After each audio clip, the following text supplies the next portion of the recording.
Est-ce que vous me recevez? Est-ce que le son passe? Est-ce que vous me recevez? C'est Écrivez-moi juste propre, en c'est propre, commentaire. c'est propre. C'est Ça propre. passe? Oui, oui. Ça fait longtemps que je vous ai vu, si je peux le dire ainsi. J'aimerais que vous me fassiez un peu plaisir de vous voir encore, de vous revoir encore ce soir. Donc, en même temps, vous ressentez vous-même que la troisième session est très différente. Même euh, la qualité même de la vidéo, en fait, les dit de manière claire. Vous voyez, c'est pas comme la deuxième session, moi encore comme la première session. Cette session, on va glow up. J'aimerais que nous puissions d'abord commencer à... Vous allez juste écrire dans le commentaire, tout, là où se trouve le message, vous allez écrire dans le commentaire, comme l'a dit Jonathan, votre nom et la ville d'où vous êtes connecté. Votre nom et la ville d'où vous êtes connecté. Pour les gens qui ne se sont pas encore connectés, ça c'est la troisième session. Hein. Espérons que les nouvelles habitudes seront quand même prises pour cette troisième session. Je sens que ce soir, nous allons démarrer dans la grâce. Je sens que ce soir, nous allons démarrer avec une nouvelle onction. Avant tout d'abord, j'aimerais commencer par saluer les nouvelles personnes. Les nouvelles personnes, j'ai pu voir les nouvelles personnes connectées, les nouvelles personnes inscrites. Vous êtes les bienvenus dans la plateforme Ecophétique. Et je pourrais pas, là, avec l'écran, je ne pourrais pas voir tout le monde, mais je sais il y a, il y a Angélica, je sais qu'il y a d'autres personnes qui sont là, il y a Saverol. Vous êtes là, toutes les nouvelles personnes. Je vous souhaite les bienvenus, les bienvenus. Euh, je mérite tout simplement vous dire qu'à Ecophétique, nous allons ensemble grandir dans la connaissance. Vous savez, l'une des choses que j'aime dans cette plateforme, c'est qu'au-delà du fait que nous expérimentons les surnaturels, au-delà du fait que nous vivons les spirituels, les surnaturels, il y a aussi ce qu'on appelle un certain niveau de la connaissance, un certain niveau des savoirs, un certain niveau des codes qu'on découvre ensemble. C'est-à-dire, si ton niveau de connaissance, en fait, du monde spirituel était à 2, rassure-toi que en rentrant dans cette plateforme, ton niveau va augmenter. Tu vas peut-être atteindre le niveau 5, 6, pourquoi pas 7, 8. Donc, c'est pour dire que nous allons vivre des moments merveilleux, des moments extraordinaires. Vous avez constaté que pour cette session, même l'affiche, on n'a pas mis le nom des orateurs. Il y a eu seulement les visionneurs que je suis avec des informations. Et c'est juste aujourd'hui qu'on a publié même l'affiche des masterclass sans le visage des intervenants. C'est pour dire qu'on est en train d'adopter un nouveau système. On est en train d'essayer d'échanger un peu la manière de faire les choses. Et même dans la sélection de personnes qui doivent participer dans la plateforme, on essaye vraiment de miser sur la qualité plutôt que sur le nombre. Je bénis également la présence de tous ceux qui viennent de se reconnecter. Ça faisait un peu longtemps qu'on avait vécu ces moments avec Chris Picard, mon frère, que Dieu te bénisse. Je vais encore saluer tous ceux qui se sont connectés là. Ce soir, vous êtes les bienvenus. Donc, avant que nous puissions commencer ce moment, est-ce qu'ensemble, on ne peut pas, est-ce qu'ensemble, on ne peut pas prier? C'est-à-dire, vous allez juste démuter vos micros. Vous allez demander ensemble, nous allons demander ensemble la présence de Dieu durant ce moment, qu'il se manifeste puissamment. Pas sa manifestation dans cette soirée, mais qu'il se manifeste durant toute cette session. Vous savez, l'une des meilleures façons de préparer une session, l'une des meilleures façons de faire entrer le ciel en connexion avec vous, c'est apprendre à commencer par inviter le règne. Lui-même, il a dit dans la Bible, le verset Matthieu 6, il dit, et lorsque vous priez, dites ceci, que ton règne vienne sur la terre comme au ciel. Nous allons demander son règne. Nous allons demander sa présence durant cette session. Que nous puissions vivre des choses extraordinaires. Que nous puissions vivre des miracles. Que nous puissions vivre des choses qui dépassent l'entendement. Nous allons démuter nos micros et prions ensemble. On y va. Male sabra da la cantea. Soli que machi de la vase. Leros Le shalabadaria sudo robo shataraba shabaraba. Rando lusika remando lobo shabaraba. Remanda raba. Male garada basha bada basha bada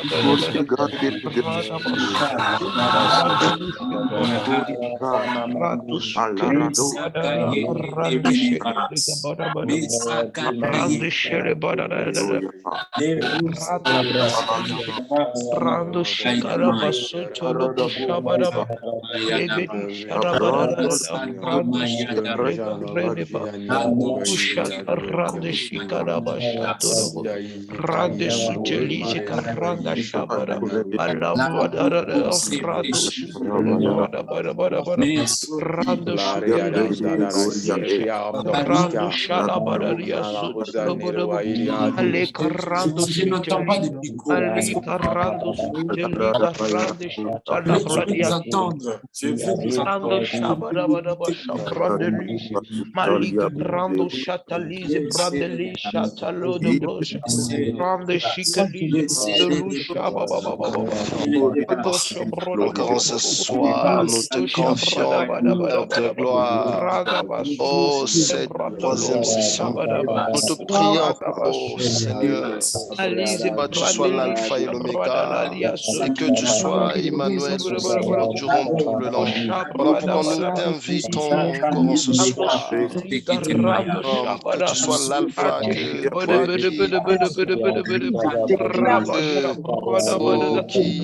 que de toute chose, toi qui commences toujours, Père de gloire. Voilà pourquoi nous venons t'associer encore en ce soir. Prends les rênes, prends le contrôle, prends Père de gloire, ainsi que tous les intervenants. Voilà pourquoi nous te prions en ce soir. Viens Yahweh, viens Yahweh, viens Yahweh. Conduire, Seigneur, ce moment, oh, durant cette session, Père, que ta présence soit manifestée. Demain, nous puissions voir, Seigneur, ta main manifestée. Père, de l'impaction dans nos vies. Il y ait, Père de gloire, oh Yahweh, oh, un changement total et radical. Tout ce que tu feras, Yahweh, au nom de Jésus, soit célébré encore en ce soir. Oh Père, le tout entre tes saintes mains. Nous confions tout, Père.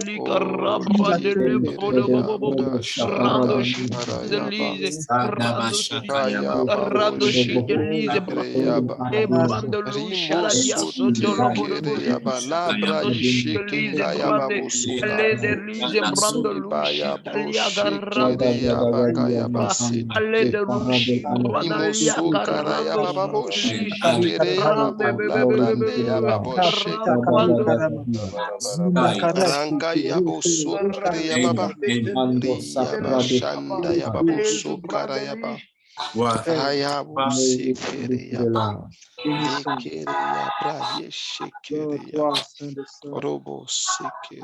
Je prie maintenant, je déclare et je décrète ce soir toute forme de distraction, toute forme d'occupation qui n'a rien à voir avec tout ce que nous allons faire dans ce programme ou dans cette soirée, soit ôté du milieu de nous dans le nom puissant de Jésus. Je prie pour toi qui es dans ta maison. J'éloigne toute distraction, j'éloigne toute occupation qui pourra te désorienter, te déconcentrer de ce que Dieu veut faire avec toi ce soir. Il y a des soirées, il y a des moments qu'on ne rate jamais. Il y a des moments où lorsqu'on est concentré, lorsqu'on est fixé dans la présence de Dieu, on ne peut que sortir avec quelque chose de nouveau.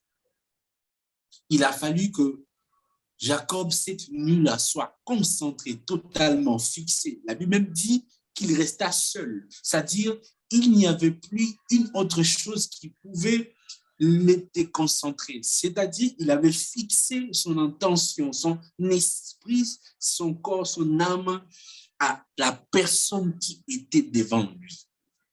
Ce soir, que tu sois concentré comme cette personne qui s'est tenue devant la porte au moment où Pierre et Jean passaient, la belle, qui demandait de l'argent, mais au-delà du besoin qu'il demandait, à cause de la concentration que cet homme avait libérée à l'égard de l'apôtre Pierre, il a reçu au-delà de sa demande. Je déclare qu'à cause de ta concentration, que tu reçoives au-delà de ce qui sera libéré. Je répète, je déclare qu'à cause de ta concentration de ce soir, que tu reçoives au-delà de ce qui sera libéré. Quand je dis au-delà de ce qui sera libéré, c'est-à-dire au-delà de ce que je donnerai, mais à cause de la perception de ton cœur, que tu reçoives cela avec une compréhension élevée et que tu captes la pensée divine que Dieu veut libérer dans ta vie maintenant, in the name of Jesus. Alléluia. Que Dieu vous bénisse. Que Dieu vous bénisse. Est-ce que vous êtes... Quelqu'un peut me rappeler? Amen. Est-ce que vous êtes prêts? Je ne vous attends pas. C'est comme si certaines personnes sont en train de dormir. Est-ce que vous êtes prêts pour ce soir? Yes, yes. Amen. Je vois qu'on est prêt. En passant, je salue la présence de mon seul témoin, mon seul témoin, le pasteur Abdel Cassandre de Barros. Un apôtre avec plusieurs casquettes. Dans cette saison, il opère beaucoup plus sur le manteau pastoral. Je les salue et je prie que Dieu puisse nous faire du bien ce soir.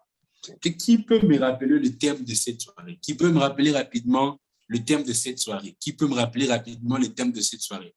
Cette troisième session, ne soyez pas, comment dirais-je, ne soyez pas distraits. Vous savez, quand je prie, je ne cesse de répéter le mot concentration parce que je sais qu'il y aura des nouvelles choses, parce que nous sommes rentrés dans une autre dimension. Qui peut me rappeler le thème?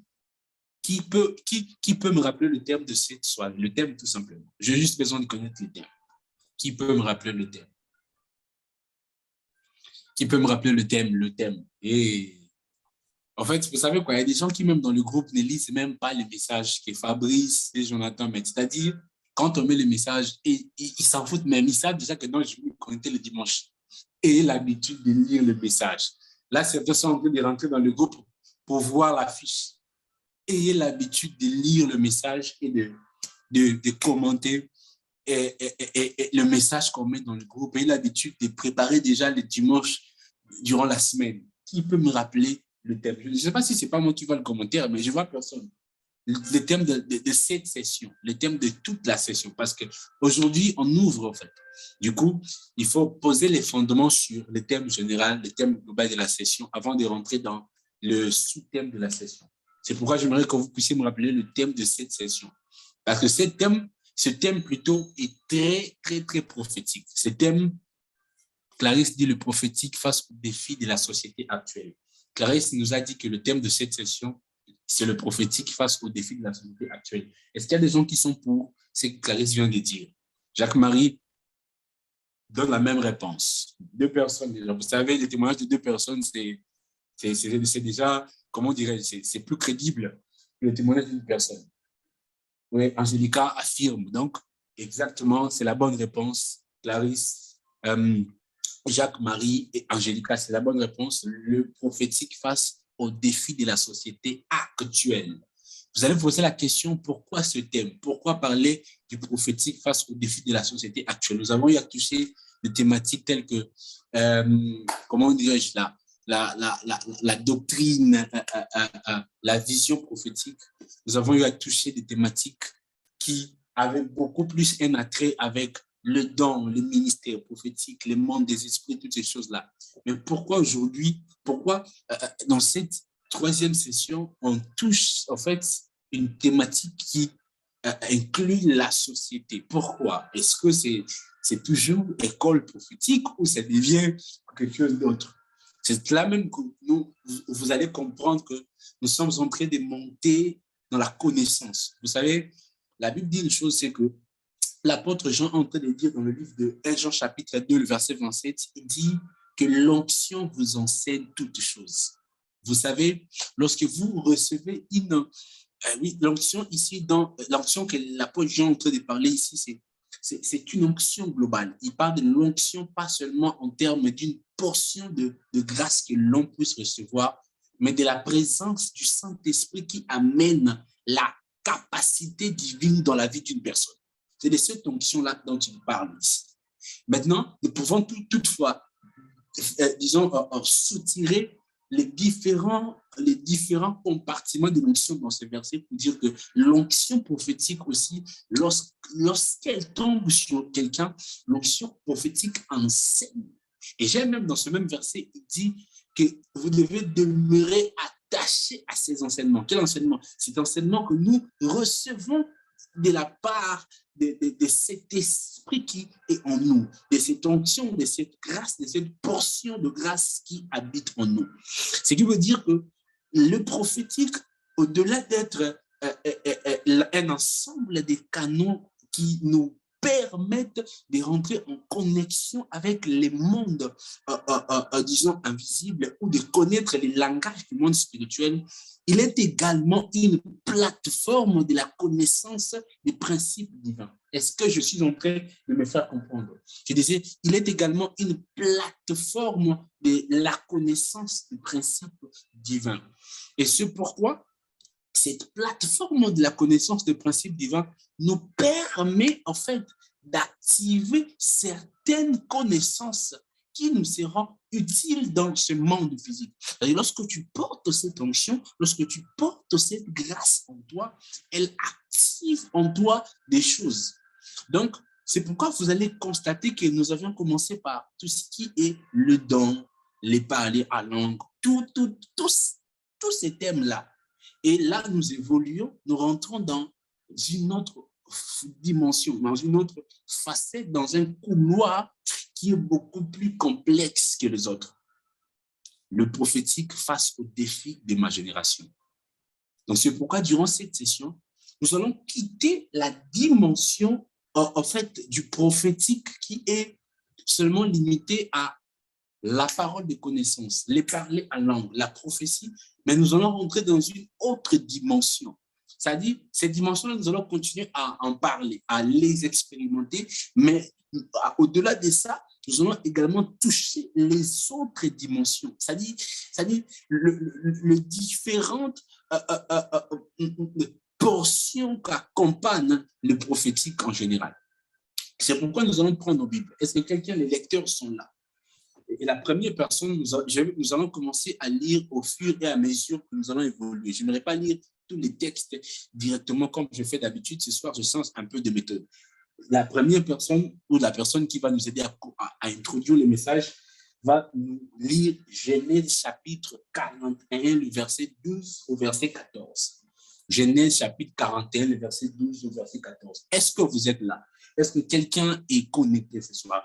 Genèse chapitre 41, 12, 14. Est-ce que quelqu'un est connecté? Les lecteurs sont là.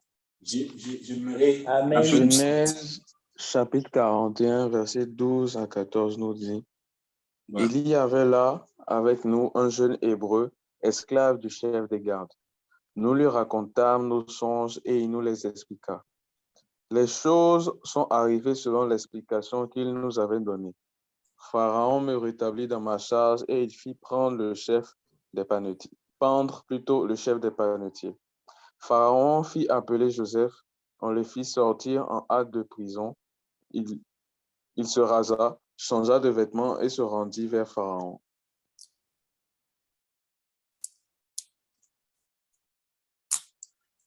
Tu peux répéter, s'il te plaît? D'accord, je répète Genèse.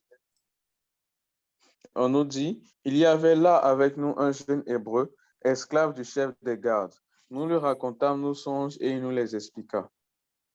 Les choses sont arrivées selon l'explication qu'il nous avait donnée. Pharaon me rétablit dans ma charge et il fit pendre le chef des panetiers. Pharaon fit appeler Joseph, on le fit sortir en hâte de prison. Il se rasa, changea de vêtements et se rendit vers Pharaon. OK. Ici, dans ce texte, je n'aimerais même pas répéter parce que c'est un texte que vous connaissez tous. On est en train de parler de l'histoire des pharaons et Joseph, un roi qui avait fait un rêve. Dans son esprit, en fait, il sentait que ce rêve était capital pour la survie de l'économie ou pour le maintien de la vie de son pays. Il sentait dans son esprit que ce rêve devait être interprété pour que je sache quel est le message caché. Sachant qu'à l'époque, les pharaons étaient également des entités spirituelles, des personnes qui étaient spirituelles, des personnes qui avaient une certaine spiritualité. C'est-à-dire que si vous le voyez atteindre le niveau de sortir, de demander de l'aide, c'est que la chose lui dépassait. C'est-à-dire c'est que la chose dépassait son niveau d'autorité. Cette nuit-là, c'est un rêve qui se répétait. Et vous le savez, dans le monde des rêves, comme on l'a dit, quand un rêve se répète encore plus, vous rêvez la même chose de manière répétitive, sachez que cette chose est un avertissement. Ou je pourrais même dire d'autres, ce sont des impératifs qui arrivent coûte que coûte. Et il sentait dans son esprit que ces rêves cachaient quelque chose. Il sentait dans son esprit que ces rêves voulaient, en fait, transmettre un message qui pouvait être spirituel, un message qui pouvait être en même temps en caractère économique ou je ne sais pas, les autres. Donc, qu'est-ce qu'il fait?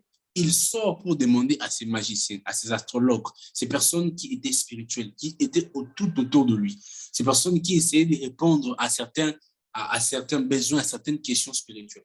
Il pose la question. Au moment où il posait la question, pour savoir qui pouvait être à mesure d'interpréter, parmi eux tous, personne n'était à mesure d'interpréter ses rêves. C'est en ce moment-là que ces personnes qui travaillaient à côté de lui, et c'était des anciens prisonniers. Ces anciens prisonniers avaient vécu avec Joseph. Ils avaient passé leur séjour avec Joseph dans la prison. Ils vont lui parler d'un certain Joseph, d'un homme qui avait la capacité d'interpréter le rêve. Et ils ont dit, il nous a dit des choses. Il nous a permis de comprendre la signification des rêves que nous avions eus. Et cela s'est accompli, le roi. C'est en ce moment-là que Pharaon, qui faisait confiance à un système spirituel, c'est-à-dire ces systèmes qui étaient dirigés par ces magiciens, par toutes ces personnes tout autour de lui, ce système n'a pas été à mesure d'apporter la solution qui touchait Pharaon. Qu'est-ce que je veux dire par là? Ici, on est en train de parler on est dans une société. Et pourquoi je veux commencer par ces textes? Et parce que c'est même le texte que j'ai utilisé pour, disons, parler de, quand j'ai fait la vidéo de l'appel pour la 3e session, c'est le texte que j'ai utilisé pour inviter les gens à s'inscrire dans la 3e session. Pourquoi? Parce que dans ce texte que le Seigneur a eu à m'enseigner, en fait, une série d'enseignements sur le prophétique durant ces temps de pause que nous avions eu ensemble. Maintenant, avant que je rentre dans dans les vifs de ces sujets, avant que je rentre en fait dans la profondeur, j'aimerais que nous puissions ensemble d'abord définir ce que c'est la société. La société est un ensemble, en fait, il y a plusieurs définitions, mais et je vais prendre une définition qui m'a beaucoup plus attiré, un ensemble de personnes ou des êtres vivants qui vivent en groupe organisé avec des institutions. Je répète, un ensemble de personnes qui vivent en groupe organisé avec des institutions. On voit ici 3 éléments à maîtriser dans la société. On voit des personnes, on voit une organisation, des personnes organisées, on voit la notion de l'organisation et on voit des institutions.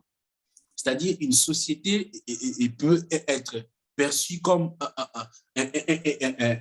disons, un espace dans lequel vivent les êtres humains ayant des cultures, des valeurs à partager.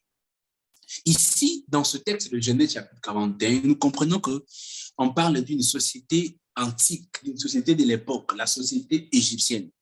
Dans cette société, il y avait des valeurs. Des valeurs, il y avait tellement de choses. Il y avait des connaissances, il y avait la spiritualité, il y avait la notion de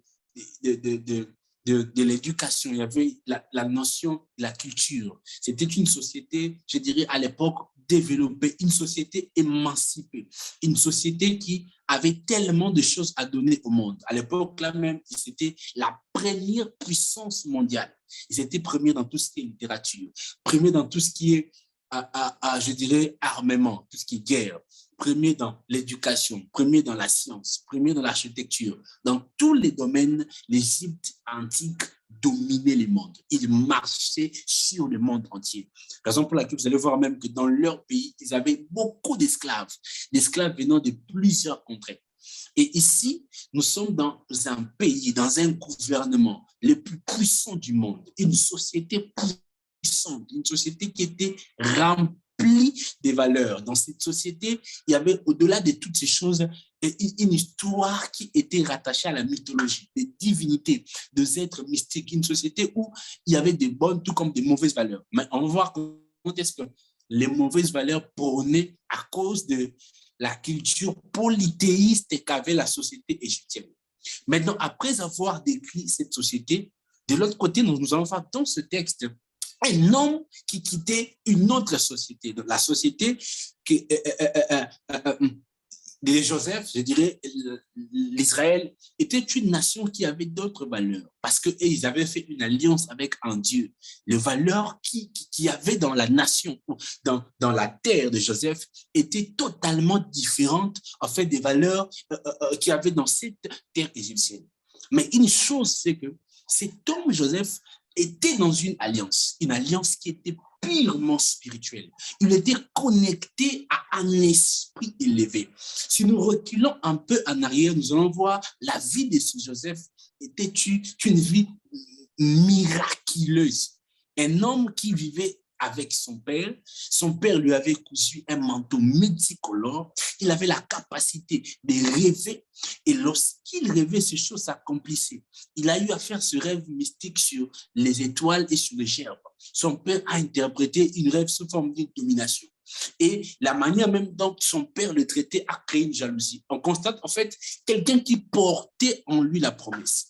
Mais au-delà de la promesse, Joseph était une plateforme du prophétique, en fait, dans la lignée où, parmi tous les enfants de Jacob, c'est en lui que reposait la grâce de son père. Parce que vous allez constater dans l'histoire, dans la vie de Jacob, c'est que lui aussi était un véritable songeur. Vous connaissez le songe ou la vision de l'échelle que Jacob avait fait sur la pierre. Donc, il a hérité une grâce. En d'autres termes, son père l'a transmis une grâce, une onction prophétique. Tout comme beaucoup de personnes qui sont connectées ici dans cette plateforme. Vous avez des grâces, vous avez des onctions prophétiques qui se reposent sur vous, des onctions extraordinaires. Et ces onctions, en fait, peu importe la source, peu importe l'origine, même si vous les avez reçues auprès des hommes, même si ce sont des onctions que vous avez reçues depuis votre conversion, ces onctions ont un rôle, ont une mission spécifique sur la société actuelle. Quand je parle de la société actuelle, je n'aimerais pas préciser comme je l'ai précisé dans l'histoire de Joseph, mais j'aimerais en fait parler de la société d'une manière globale, le monde entier. Vous savez, la parole de Dieu déclare que le monde attend avec un ardent désir la révélation des fils de Dieu. En fait, Joseph, lorsqu'il était vendu par ses frères, il se retrouve esclave dans ce pays d'Égypte. Et qu'est-ce qui va se passer? Il va se démarquer parmi les esclaves. Potiphar va le prendre pour le mettre dans sa maison.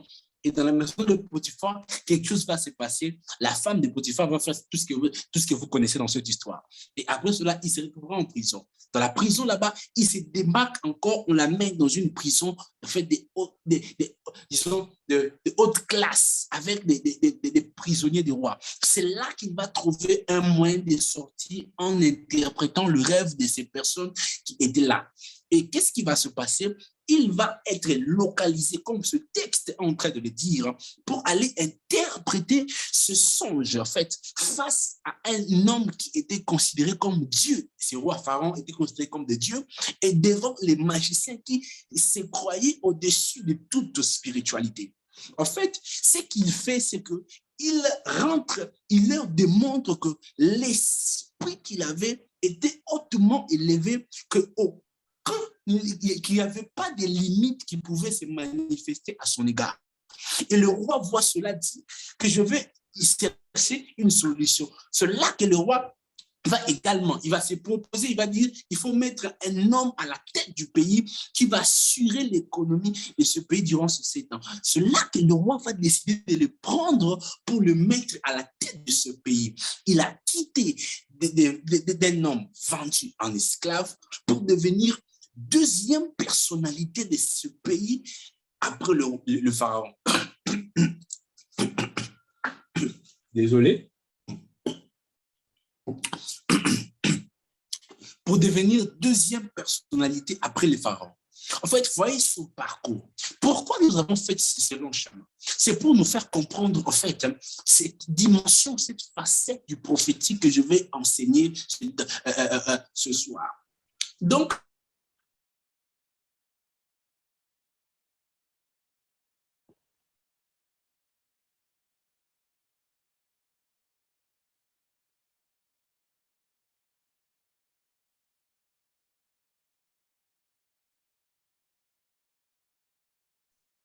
ça passe, c'est bon, c'est bon.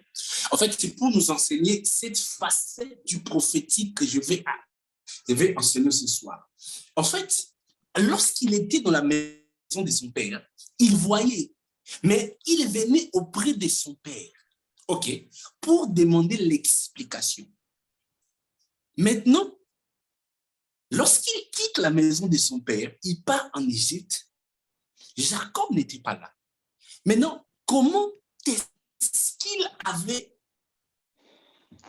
où est-ce qu'il avait reçu cette intelligence, cette sagesse d'interpréter? Parce que quand il était dans la maison de son père, il n'était qu'un rêveur. Je ne sais pas si quelqu'un est en train de comprendre là où je vais. Quand il était avec son père, on le connaissait comme un simple rêveur. Il rêvait, un rêveur, mais il quitte la maison de son père. Il ne rêve pas seulement, mais il donne des explications. D'où était venue cette connaissance? C'est là maintenant que je vais avancer. En fait, Joseph a activé tout simplement une dimension de son onction qui était là. Comme, en fait, lorsque vous recevez une onction prophétique, ce que votre onction prophétique dans le plan de Dieu est dressée. C'est-à-dire, il y a comme, vous savez, ce verre-là est comme ça. C'est que Dieu sait que l'onction que vous portez est censée d'atteindre ces niveaux-là. C'est que dans le plan de Dieu, cette onction doit atteindre jusqu'au sommet. Mais lorsque vous recevez votre onction au départ, l'onction peut être ici. Ça dépend de votre niveau. L'onction peut être ici. Mais c'est par rapport à votre manière de vous comporter dans l'onction, avec l'onction, que vous allez arriver à faire grandir l'onction. Je vais continuer petit à petit. Mais avant de continuer, je vais rentrer dans la société actuelle. Ici, dans ce texte, on voit comment est-ce que l'onction, en fait, de Joseph s'est adaptée avec ces différentes sociétés et l'a permis, en fait, d'atteindre les niveaux où il devait atteindre, où il devrait atteindre. Et qu'est-ce qui a fait qu'il soit arrivé au sommet en Égypte? C'est la manière dont son onction s'est adaptée dans les temps et dans l'espace. Et le texte ou le terme de notre enseignement, c'est le prophétique face au défi des sociétés actuelles. pour parler de la société actuelle, il faut d'abord rentrer en arrière. Quand j'ai dit rentrer en arrière, c'est faire la différence entre la société d'hier et la société d'aujourd'hui. En fait, vous allez constater que depuis la nuit des temps, le monde n'a fait que connaître son évolution. Quand je parle de son évolution, c'est l'évolution dans tous les secteurs de la société, l'évolution dans tous les domaines de la société. Et cette évolution que le monde a connue ou continue de connaître se manifeste sous deux aspects. L'enseignement commence. J'aimerais que vous puissiez prendre vos stylos, j'aimerais que vous puissiez prendre vos blocs-notes, parce que cette session, on n'est pas là pour parler comme des enfants. C'est-à-dire, il faut être majeur spirituel. Même si tu ne l'es pas, tu vas le devenir au nom de Jésus. En fait, cette évolution se manifeste ou continue de se manifester sous deux aspects. Le premier aspect que le monde est en train de connaître dans son évolution, c'est l'aspect du savoir. Je répète, l'aspect du savoir. Quand je parle du savoir, je fais allusion à la connaissance, je fais allusion à la science. Vous savez, la science est une branche très importante pour l'évolution d'une personne dans n'importe quel domaine. En fait, l'évolution du savoir. En fait, au début, la société d'hier a commencé à vivre cette évolution-là dans l'aspect du savoir d'une manière positive.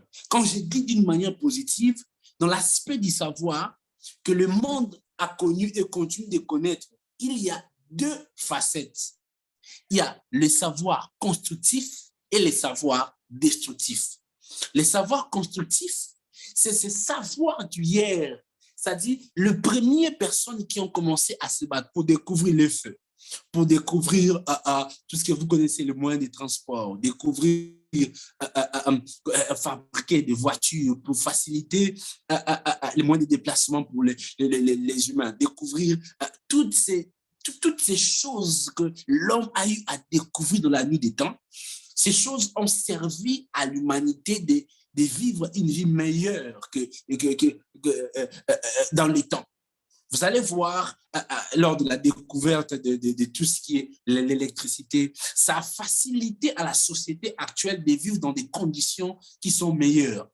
La découverte de quoi? De tout ce qui est filtration de l'eau a facilité à la société d'hier de boire en fait, de l'eau dans l'hygiène. Vous allez voir, la découverte des téléphones a facilité à l'être humain de se communiquer, peu importe la distance. La fabrication de l'avion a facilité le moyen de transport et la fabrication du bateau. Toutes ces choses, en fait, font partie de la science de l'homme. Ces choses ont été données à l'humanité par les temps et les efforts venant du savoir en général. En fait, mais qu'est-ce que vous constatez? Plus le monde évolue, plus le monde est en train d'atteindre son évolution, quelque chose se passe. C'est que ces savoirs qui d'hier étaient constructifs commencent à devenir destructifs. OK. Destructif comment? C'est là que je dis le deuxième aspect du savoir là, qui dans les temps quitte les niveaux constructifs, commence à devenir destructif. On va voir avec la fabrication des armes.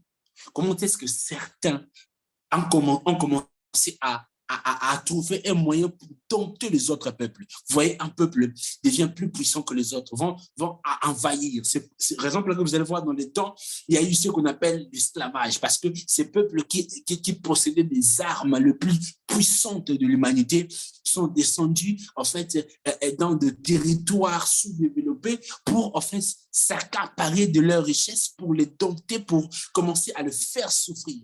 En fait, c'est savoir qui devrait être bénéfique pour l'humanité, la terre tout entière, afin de faciliter la vie est devenue destructive. Les hommes ont commencé à se tuer. Alors, sans oublier qu'à cette époque-là, vous connaissez, il n'y avait pas de loi des Nations Unies comme aujourd'hui. C'est-à-dire n'importe qui pouvait tirer l'arme, tuer sur l'autre. Donc, ce savoir avec le temps s'est développé. Jusqu'aujourd'hui, nous sommes arrivés à un niveau des armes nucléaires. Aujourd'hui, on sait que tous, si Poutine décide d'appuyer seulement sur ce bouton-là, Satan va nous bombarder. De l'autre côté, vous voyez, certains scientistes sont en train de se battre pour atteindre un niveau dans la science qui même nous dépasse. Quand je dis nous dépasse, c'est-à-dire certains veulent trouver, je ne sais pas, une planète, je ne sais pas, qui n'existe pas, pour seulement permettre aux riches d'aller vivre là-bas et laisser les pauvres mourir dans cette planète qui est en train de connaître déjà une pollution des choses que nous connaissons. Vous voyez, des gens se battent pour fabriquer juste des virus afin de réduire le nombre des habitants de la Terre pour se faciliter la vie. Vous voyez, ce savoir qui hier était bénéfique à tout le monde est devenu un danger pour un grand nombre. Et de l'autre côté, vous allez voir encore d'autres se battre pour créer des choses. Quand je dis des choses aujourd'hui, quand tu te retrouves dans une relation avec une personne que tu ne connaissais pas dans le passé, rassure-toi, frère, si tu te retrouves avec une soeur que tu ne connais pas ou un frère que tu ne connais pas, et surtout ceux qui sont en Europe, en Amérique, demandez les photos d'enfance. Parce qu'aujourd'hui, vous vous retrouvez, vous voyez une fille vraiment bien taillée, tout ça là. En réalité, c'est un homme dans le passé. Vous voyez le niveau où la science est en train d'arriver. Ce savoir qui était bénéfique commence à devenir un danger. Ce savoir qui était important commence à devenir une porte de mal pour certains. Et cela ne veut pas dire que puisque ce savoir est devenu une porte, que tu vas refuser le savoir. Parce que la parole de Dieu déclare, ajouter dans la foi la vertu, dans la vertu la connaissance. C'est-à-dire, de la même manière que le savoir destructif est là, il y a aussi ce savoir constructif. Nous voyons des personnes qui sont des bonnes personnes qui continuent à se battre avec leur savoir pour rendre la vie meilleure. Je vais dédicacer le docteur Denis Mukwege, mon héros, un homme qui, par sa médecine, est en train de réparer le sexe des femmes violées. Ils sont beaucoup nombreux, des gens par la science fabriquent des choses pour aider encore le peuple, la terre à vivre une vie meilleure. Mais de l'autre côté, il y a d'autres qui se battent, qui cherchent toujours des moyens à fabriquer des armes les plus puissantes afin disons, de créer la terreur dans la vie des autres.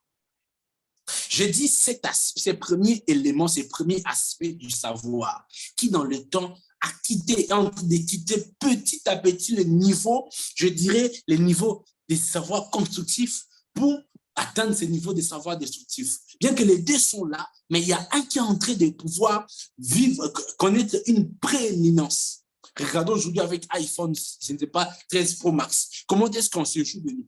Vous dormez comme ça, iPhone, je ne sais pas c'est combien, 6, iPhone, je ne sais pas si c'est 5, iPhone 7, iPhone 11, iPhone 11 Pro Max, iPhone 13 Pro Max. Mais nous allons où? C'est-à-dire qu'après 2 ans, vous fabriquez un autre téléphone plus cher. C'est-à-dire qu'on investit, après le téléphone perd de valeur dans un si peu de temps. C'est-à-dire qu'on est perdu à un certain moment avec tout ce que l'homme est en train de faire avec le savoir. Et cela est bénéfique pour ceux qui le pratiquent parce que ce savoir est bénéfique pour eux.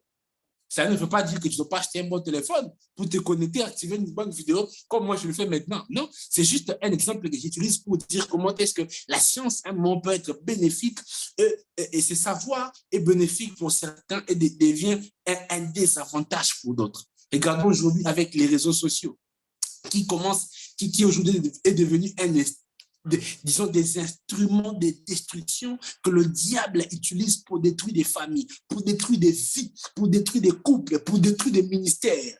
Les hommes qui se filment, des hommes qui filment leurs femmes, des femmes qui filment leurs hommes pour publier, s'exposer sur les réseaux sociaux. Les gens qui viennent sur Facebook, Instagram, c'est détruire. Alors que ce même Facebook, de l'autre côté, certains l'utilisent à bon escient. Ce même Instagram, d'autres utilisent pour bénir. Comme nous, on fait confetti, comme d'autres églises font, comme d'autres personnes font. En fait, tout ce que je suis en train de dire, c'est qu'avec l'évolution de la société, ce savoir se manifeste dans ces deux facettes, constructif et destructif. Maintenant, la nature de la personne qui se retrouve face à ces choses, en fait, fait de telle en sorte qu'il puisse choisir ce qui va à sa nature. C'est une mauvaise personne. Il utilise le savoir pour détruire et il va dans ce sens des savoirs destructifs. Si c'est une bonne personne, il utilise ce savoir pour construire et il va dans le bon sens. Le premier aspect, c'est l'aspect du savoir.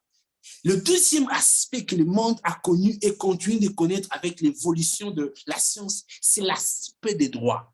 Est-ce que quelqu'un peut écrire là dans le commentaire l'aspect des droits? L'aspect des droits veut tout simplement dire qu'avec l'évolution de la science, avec l'évolution des choses, en fait,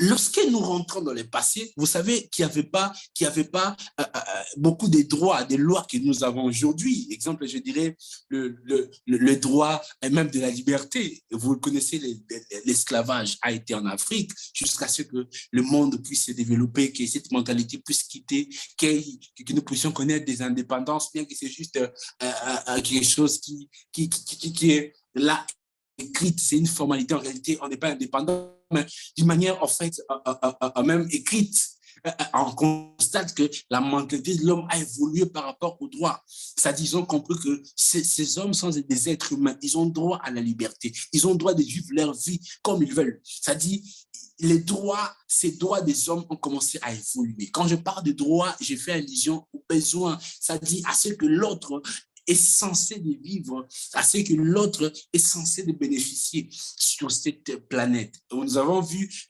au cours de l'histoire, les femmes n'avaient pas beaucoup de droits, des opportunités qu'elles ont aujourd'hui. Travailler peut-être, occuper certaines places, occuper certaines positions de la société.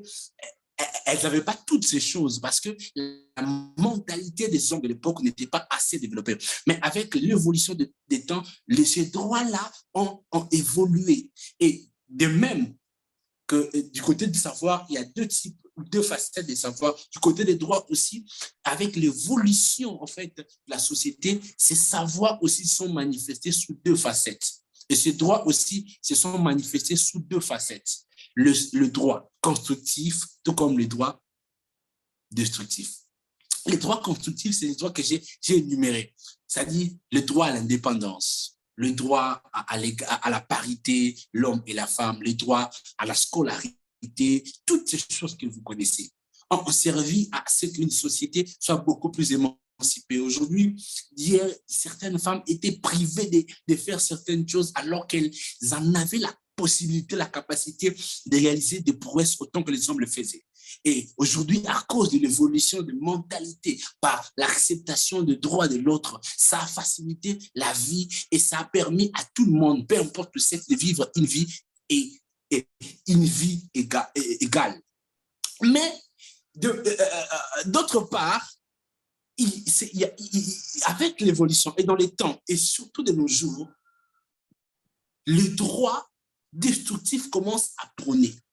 C'est-à-dire aujourd'hui, on va commenter ce que dans la mentalité des gens, le droit, exemple, de pouvoir voir des mariages des homosexuels devient légal, le droit peut-être de l'éducation sexuelle des enfants, ces droits, en fait, commencent à prôner.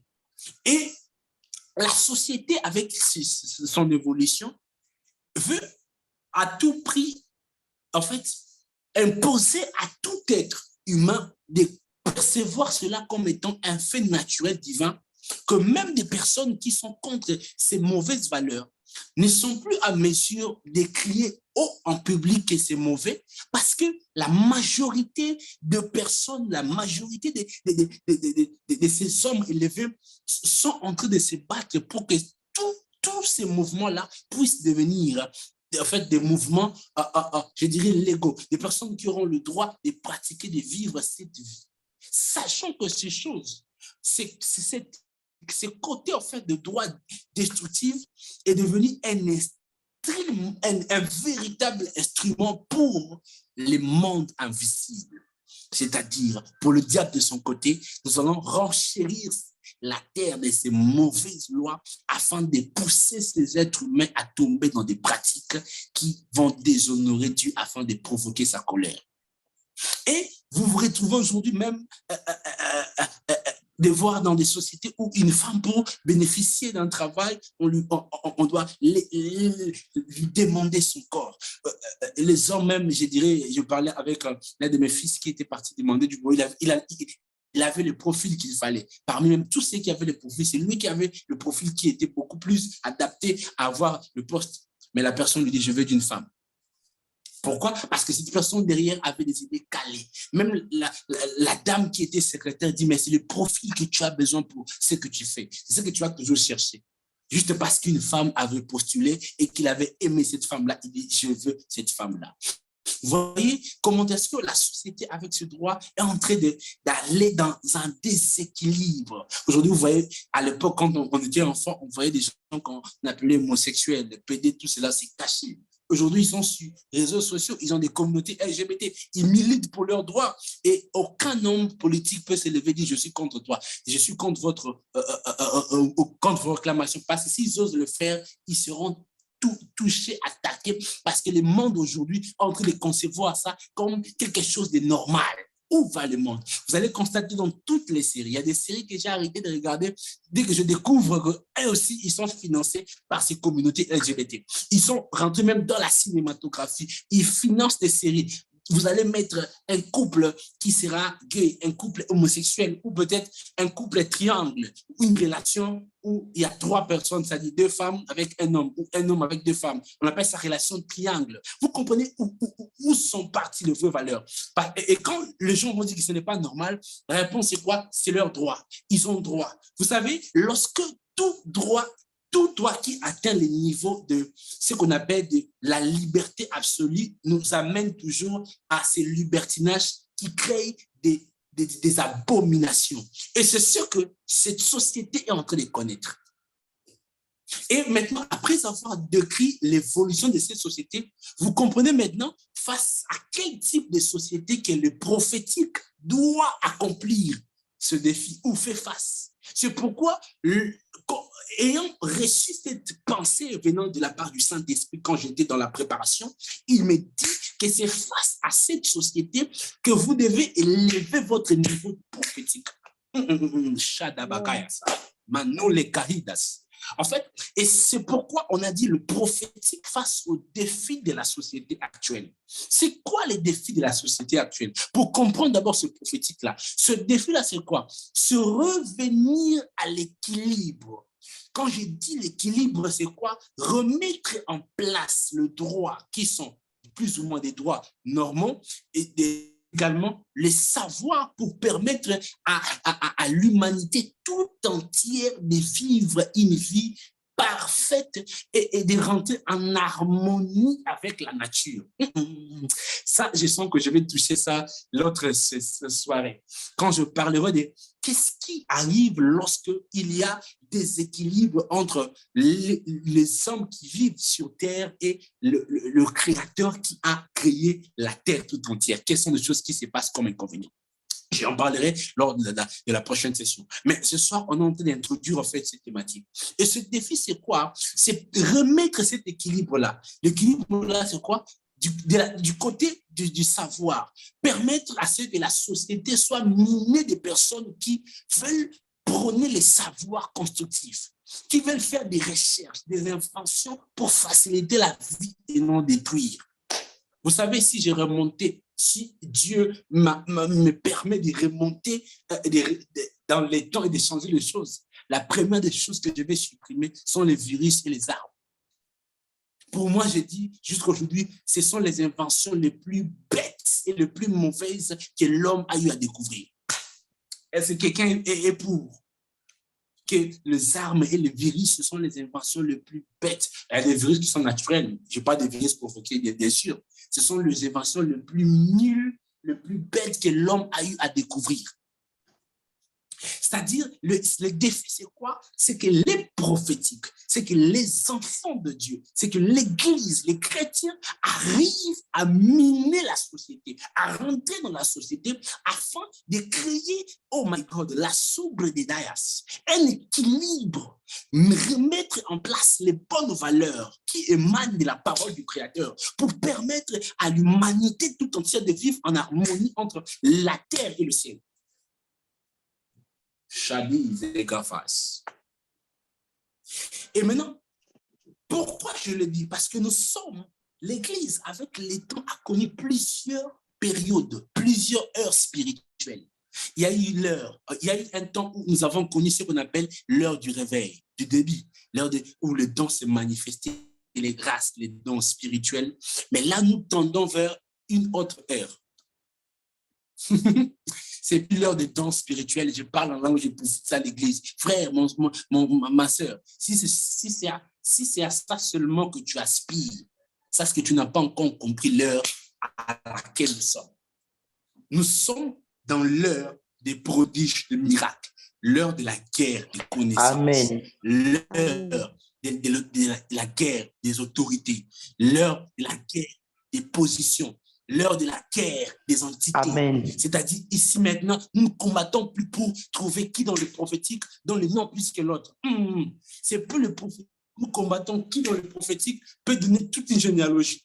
L'heure où nous sommes, c'est l'heure de trouver des gens dans le prophétique qui ont la capacité de provoquer des guerres d'entités, des guerres de lois, de guerres de personnalités, de guerres de valeurs. Mais comment le faire? C'est en comprenant les clés que je vais donner tout à l'heure. C'est en comprenant les codes que je vais donner tout à l'heure comme un prophète. Et c'est là que nous allons comprendre cela. C'est plus, quand je dis c'est plus l'heure, ce n'est plus ce à quoi nous devons aspirer comme objectif principal dans notre prophétique. Parce qu'aujourd'hui, nous avons réduit notre dimension prophétique dans les 4 coins des murs, dans l'église. C'est-à-dire, vous voyez, dans une église où des milliers de personnes sont en train de crier seulement parce qu'on a dit tu t'appelles Jean. Ton père s'appelait Pierre, ta mère s'appelait Marie. Et à la fin, vous rentrez à la maison, on vous dit que Dieu te bénisse. On t'a donné tout ça, ce qui n'est pas une mauvaise chose. Nous, on le fait et on le fera encore cette session parce que ça relève, ça démontre les côtés démonstration de la prophétie, mais ce sont les compléments. Mais la base, vous savez, même dans une phrase, il y a ce qu'on appelle les sujets, la base et les compléments. La base, c'est ce qui donne l'idée d'une phrase. La base, c'est quoi? C'est la finalité de ce que notre onction libère. Ton onction, si elle se manifeste que pour que les gens crient sans qu'il y ait une finalité qui va apporter un impact dans le monde, sache que ton prophétique est un prophétique de 4000. Quelqu'un peut dire, qui peut écrire avec moi dans le commentaire, le prophétique des 4000. Cette session, nous aurons des expressions, des nouvelles expressions. Le prophétique des 4000 ou le prophétique du monde. Le prophétique du monde n'a pas de limite, ne se limite pas seulement aux 4000 de l'église. C'est-à-dire que là, on te connaît déjà en tant que le père de tout le monde. Tu es expert dans ça. Et c'est pourquoi nous sommes là. Et même dans des paroisses de personnes qui ils écoutent à tout moment, ils voient à tout moment. Lui, là, ainsi par exemple, c'est comme si c'était même quelque chose de rien. Les temps où nous sommes, c'est les temps où nous allons grandir notre prophétique afin de faire face aux défis de la société actuelle. Ce défi-là, c'est que nous puissions revenir en arrière. Aujourd'hui même, il y a des séries où tu regardes, tu as peur de ne pas le regarder avec des enfants parce que les programmes qui sont proposés sont tellement moches que les enfants doivent seulement être dans le manga. Mais dans le passé, quand on organisait, nous, on regardait Chuck Norris avec les parents, on regardait Jackie Chan, Pichard. Regardez, parce qu'il n'y avait pas de programme bizarre. Mais aujourd'hui, nous sommes où? C'est pourquoi vous allez voir tous ces acteurs-là ne sont plus financés par des grands producteurs parce que certains d'entre eux ont refusé de faire ce rôle-là parce qu'ils ont des valeurs qu'ils défendent. Et les nouveaux acteurs qui sont qui acceptent ces tendances, qui acceptent tout, sont tombés dans les systèmes. Est-ce que quelqu'un comprend? Et c'est pourquoi vous allez voir, et c'est cette vague-là qui a permis au malin, au diable, de pouvoir en fait, faciliter la vie à ces jeunes serviteurs, et surtout ces jeunes ministres, ces jeunes prophètes qui s'élèvent dans tous les comtés du monde, une naissance de prophètes de manière sporadique, qui ne sont pas enseignés, qui viennent seulement pour donner les noms et qui rentrent à la maison. Tu vois, mais certains, il va commencer à dire, tu t'appelles Jean-Pierre, il donne tous les noms, toutes les adresses, à la fin, il dit que Dieu te bénisse. Non, on est seulement venu pour que tu exposes ma vie, pour que tu n'apportes rien. C'est pas ces prophétiques qui va ramener l'équilibre dans l'église. C'est pourquoi nous subissons les choses. Parce que eux là-bas, ils s'en foutent. Je disais à une personne, le diable même a quitté l'église. Avant, il venait combattre l'église, non. Là, il dit, je vous laisse avec vos affaires. Moi, je pars dans la société. Je gagne des positions. Je gagne des sénateurs. Je gagne des députés. Je gagne le cœur des scientifiques. Je gagne le cœur des hommes politiques. Je gagne le cœur des journalistes pour qu'ils puissent relayer mes lois, mes valeurs sur les quatre coins de la terre afin de gagner plus d'âmes. Et nous sommes là en train de nous enfermer dans les quatre coins des murs. Et nous fouillons. Et après, nous allons dire, nous attendons le ciel. Parce que ça, c'est tout ce qui est éphémère. Qui t'a dit que c'est éphémère? Ça, c'est quelle manière de comprendre le royaume? C'est pourquoi certains orateurs ont détruit, ont modélé l'intelligence de beaucoup. Et la parole de Dieu dit ceci: ne vous laissez pas modeler par l'intelligence de ce monde, mais soyez transformés par le renouvellement de l'intelligence. Écoutez, certains orateurs ont détruit des vies sur terre en leur disant que laissez tout, ne faites rien, n'allez pas à l'école, ne travaillez pas parce qu'il arrive bientôt. Pourquoi c'est laisser écouter des personnes pareilles?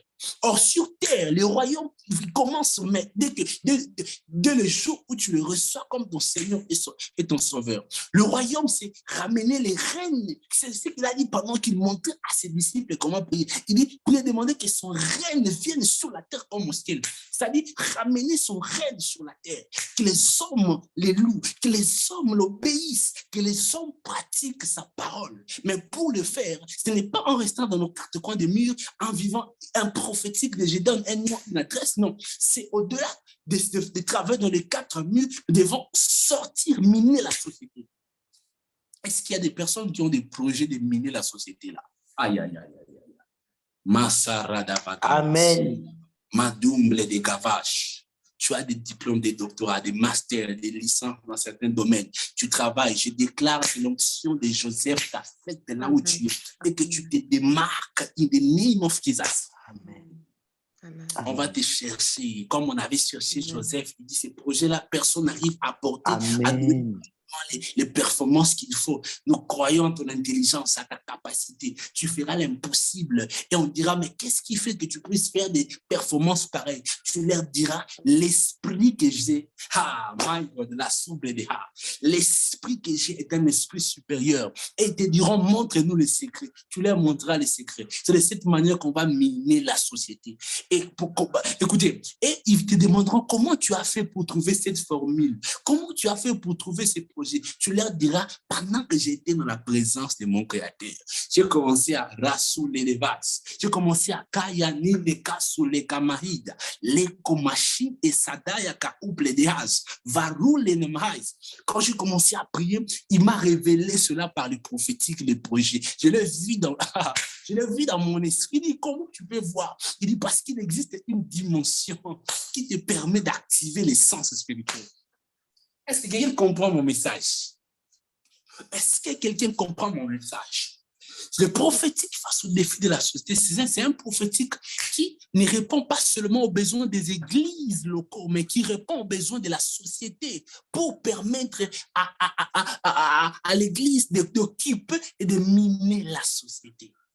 Et qu'est-ce qui se passe? Joseph se retrouve dans ces cadres-là. Il se retrouve dans ce cadre-là. Et qu'est-ce qui s'est passé? Il fallait montrer au pharaon que tu as mis ton espoir à ces gens durant longtemps, durant plusieurs années. Mais tu sais que tu ne savais pas, c'est qu'ils ne peuvent pas tout faire. Les esprits qui les soutiennent, d'où ils tirent leur force est limitée. Joseph s'est rendu indispensable. Je déclare que l'onction de l'indispensable te localise là où tu seras. Écoutez, quelqu'un qui porte l'onction prophétique ne peut pas être quelque chose, une personne qu'on doit se passer de lui facilement. Écoutez, l'un des avantages qu'apporte l'onction prophétique, c'est que cette onction te rend indispensable dans ton environnement. Est-ce que quelqu'un comprend? Est-ce que je suis en train de bénir la vie de quelqu'un? Est-ce que je suis en train de bénir la vie de quelqu'un? Est-ce que je suis en train de bénir la vie de quelqu'un? Cette onction te rend indispensable. On est venu chercher Joseph, c'est parce qu'il savait que lui là, il ne prie pas le même divinité que nous, mais le problème, c'est que son niveau, lui-même, quand il vient avant de commencer, il dit, oh roi, je ne sais pas, mais il y a un Dieu qui est capable de tout. Écoutez, tu ne dois pas être quelqu'un qu'on doit se passer facilement de toi. Cette session, nous allons activer une dimension du prophétique, ou même dans ton environnement, même là où tu bosses. C'est-à-dire qu'on doit te prendre comme une personne, un travailleur indispensable. Tu n'es pas normal, ordinaire. Tu es spécial. Est-ce que quelqu'un comprend cette dimension? Est-ce que quelqu'un comprend là où je suis en train de partir? Et cette dimension du prophétique, c'est ce que nous sommes censés.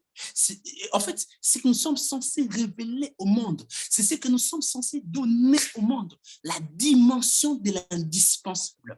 En fait, quand Joseph se présente, qu'est-ce qui se passe? Il donne le rêve. Il donne le rêve. Le roi dit, ton explication là est pertinente. Écoutez, lorsque l'onction prophétique tombe sur toi, en fait, tes paroles deviendront pertinentes dans la société. C'est-à-dire, même dans un plateau de débat, tout le monde peut... N'avez-vous pas... écoutez, l'onction de la rhétorique, les prophétiques ramènent l'onction de la rhétorique. C'est-à-dire, vous êtes dans un plateau, vous débattez même dans votre domaine, mais les gens sentent, vous dites la même... N'avez-vous pas constaté, quelqu'un a parlé, il dit la même chose que toi. En fait, ce qu'il dit, tu connais. Mais la manière dont il est en train de le dire fait que ce qu'il dit devient plus spécial que ce que toi tu dis. En fait, au-delà du fait que cette onction prophétique te rend indispensable, mais fait que tes paroles deviennent plus spéciales, non pas par la nature des mots qui sortent, mais par la nature de la personne qui est en train de dire ces paroles. Et quand Joseph se présente, il interprète le rêve. Ce qui veut dire que le prophétique de Joseph ne se limitait pas seulement à s'exercer devant son père. Écoutez, je vous ai dit quoi? Pourquoi Joseph a quitté les niveaux?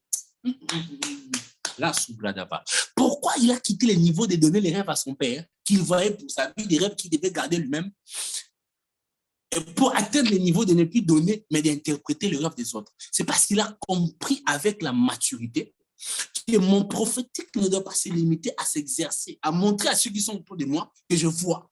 Non, mon prophétique doit atteindre un niveau de créer un impact. Écoutez, si vous voulez seulement vous limiter à donner les noms comme vous voyez, parce qu'aujourd'hui, il y a une vague des jeunes prophètes qui rêvent à donner les noms. Quand ils voient Dieu grâce, les pères là le faire, eux, ils veulent aussi le faire. C'est pourquoi certains sont tombés dans ce qu'on appelle au Congo les mankiuna.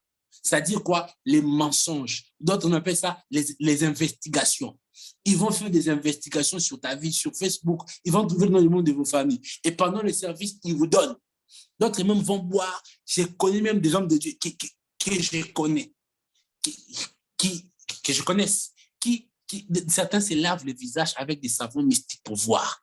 Et à la fin, c'est quoi? Donner tous les détails pour ne donner aucune prophétie. Or, il y a une différence entre les détails et une prophétie. Une prophétie, c'est quelque chose qui doit arriver dans les temps et créer un impact. Mais les détails, c'est juste la dimension de la voyance et de la parole des connaissances. Tu peux voir, mais sans pour autant parler de quelque chose qui doit arriver. Or, l'une des choses qui montre la différence entre un prophète, c'est que lui dit les choses et ça arrive. Ça dit, ça crée un impact. Quand il parle comme ça, vous aurez l'impression comme si rien n'est. C'est-à-dire, exemple, il te dit, demain tu auras ça. Quand je dis au même moment, quand maintenant je te dis, demain tu auras telle chose, ça ne semble pas être quelque chose d'étonnant. C'est juste une parole comme ça. Mais demain arrive comme ça, tu arrives à voir la chose. Qu'est-ce que tu auras?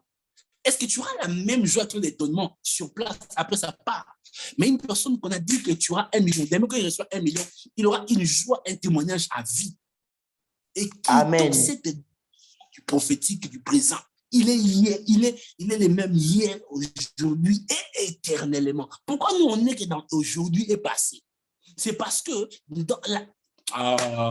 parce que beaucoup ne peuvent pas aller dans le futur là, parce que là c'est un domaine réservé aux vrais, c'est un domaine réservé à ceux qui ont compris. Joseph était dans une dimension où il s'exerçait qu'avec son père et ses frères, mais la souffrance, l'onction qu'il porte, écoutez, lorsque tu ne sais pas utiliser ton onction prophétique, et cette onction te créera des combats. Et c'est dans le combat que tu vas grandir. Si tu ne veux pas que l'onction t'enseigne, c'est les combats qui accompagnent l'onction qui vont t'enseigner. On l'a pas déjà dit dans 1 Jean 2, 27, que l'onction enseigne toutes choses. Si tu te laisses enseigner par l'onction, tu grandiras sans que les combats de l'onction puissent te dompter. Mais lui, puisqu'il ne laissait pas l'onction d'enseigner, il voulait démontrer à ses pères qu'il en avait plus que eux, raison pour laquelle même il les accusait auprès de leur père Jacob. Et ça a créé quoi? Qu'on puisse les vendre pour qu'eux puissent rester à l'aise. Ce qui a fait cela, c'est qu'il était immature. Mais quand il part en Égypte, il va prendre la maturité, il va quitter cette dimension et la maturité là est venue comment? Par les enseignements des combats. Et il a compris que je peux parler peu, mais avoir plus d'impact. Or, avant, il parlait beaucoup, il s'est créé des combats. Écoutez, vous pouvez prophétiser que 3 fois par an et avoir la renommée. Une fois, les pères Diogras étaient partis avec l'un de ses pères. Quand il était jeune dans le prophétique, ils sont partis dans un endroit, ils ont fait les services. Diogras a donné les noms, les adresses, les détails. Il ne faut même pas imaginer. Malgré tous ces détails-là, à la fin, il lui donne $50 avec le régime des bananes. Lui, il se disait content. Le vieux a dit seulement à une femme, tu avais perdu un pouls, tu vas le récupérer. Or, le poulet était une parcelle. La dame est rentrée. Le vieux là est rentré aussi. Diogras est rentré avec quoi? $50. Il disait, oh, moi, c'est la jeunesse. Et ils sont déjà passés dans son cœur. Et après 1 mois, on rappelle les vieux. La parcelle là avait du pétrole. Cette dame a récupéré à une parcelle qui avait un pouls de pétrole. Ils ont vendu cela au gouvernement et à une station. La femme a gagné des millions de dollars. Et la dîme ou l'action de grâce que l'homme de Dieu avait eue a laissé le père Diogras bouche ouverte. Le problème, ce n'est pas tous les détails que je donne. Le problème, c'est l'efficacité. C'est pourquoi la parole dit, on reconnaîtra le prophète par l'accomplissement de ses paroles. Et qu'est-ce qui se passe? Avec les temps, l'ennemi arrive à nous aveugler, à nous voiler les yeux pour nous permettre, pour nous pousser à aimer que cette dimension de démonstration qui n'apporte rien, alors qu'il sait que s'il nous laisse de développer, de cultiver la dimension de l'accomplissement des paroles, nous allons bouger le monde. Parce qu'il sait que de cette manière que Joseph avait réussi à pénétrer les systèmes, les gouvernements égyptiens, parce qu'il sait qu'il disait, ce qui sortait de ta bouche était la sagesse et la connaissance infiniment variée. Et quelqu'un va encore nous prendre Daniel. Est-ce qu'il y a un deuxième lecteur là? Il y a un deuxième lecteur qui peut nous dire Daniel 2, 25 à 29. Ça, d'accord. Shada Kamaya, Saradava, Reko Badaganda, la soupe de Kanda, Prophète Daniel 2. Daniel 2, 29. Ok. Daniel 2, 29. Yes. Pendant que tu étais couché, ô roi, tu t'es mis à penser à l'avenir. Alors celui qui révèle les secrets t'a fait connaître ce qui doit arriver. Tu peux commencer à partir du verset 25. D'accord. Alors Arioc s'empressa d'introduire Daniel auprès du roi et dit à celui-ci, « J'ai trouvé parmi les déportés de Juda un homme qui donnera à sa majesté l'interprétation de son rêve. » Le roi s'adressa à Daniel, surnommé Beltsatsar, et lui demanda, « Es-tu vraiment capable de me révéler le rêve que j'ai eu et de m'en donner l'interprétation ?» Daniel s'adressa au roi et lui dit, « Le secret que sa majesté demande, aucun sage, aucun magicien, aucun mage, aucun astrologue n'est capable de le lui faire connaître. Mais il y a dans le ciel un Dieu qui révèle les secrets et il a fait savoir au roi Nabuchodonosor ce qui doit arriver dans les temps à venir. Eh bien, voici ce que tu as rêvé et quelles sont les visions que tu as eues sur ton lit. Pendant que tu étais couché, ô roi, tu t'es mis à penser à l'avenir. Alors celui qui révèle les secrets t'a fait connaître ce qui doit arriver. » Wow. Il faut constater quoi?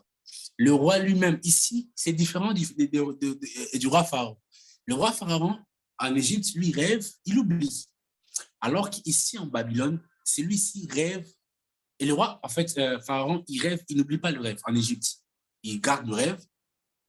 Mais ici, dans Babylone, Nebuchadnezzar rêve, oublie. On appelle qui? Daniel et Shalam. Quelqu'un peut commenter Shalam. Le prophète Shalam, c'est le songeur. C'est-à-dire, lui, son prophétique opère dans la sphère des songes. Je déclare et je décrète que ceux qui rêvent ne rêvent pas des songes qui n'ont rien à voir, des songes où tu rêves en train de sucer de bonbons, des biscuits, des chocolats, non. Des véritables rêves pour les nations, pour le monde et pour des autorités au nom puissant de Jésus. Il faut arrêter cette dimension des rêves bizarres là. Je dormais, tu vois, la personne t'explique un rêve qui n'a ni de tête ni de queue. Et après, il te dit, donne-moi l'interprétation. C'est quoi ça? Je ne connais pas l'interprétation parce que ces rêves-là dans le monde spirituel ne se retrouvent même pas. C'est ton propre rêve que tu as créé. Et si Daniel, en fait, vient, non pas seulement pour interpréter, mais pour localiser un rêve qui existait quelque part. Mais quelle dimension ça? Quel niveau ça de prophétique? Écoutez, il y a des niveaux de prophétique où nous devons atteindre que l'FBI doit t'appeler. Quelqu'un ne comprend pas. Que le service de renseignement de Russie doit te contacter pour mettre fin à une guerre. C'est ce genre de niveau de prophétique. Les niveaux de prophétique où on t'appelle pour que tu puisses révéler les plans. Oh mon Dieu. C'est-à-dire une nation qui est en train d'oppresser une autre. Toi, on t'appelle, on dit prophète, révèle-nous leurs plans dans les secrets. Élisée l'a fait. Pourquoi? Parce qu'Élisée avait compris que ma dimension du prophétique, ce n'est pas seulement s'arrêter à dire à Élisée, j'ai été vu. Élisée pouvait pénétrer les lieux impénétrables et sortir avec des choses, des mystères pour les révéler.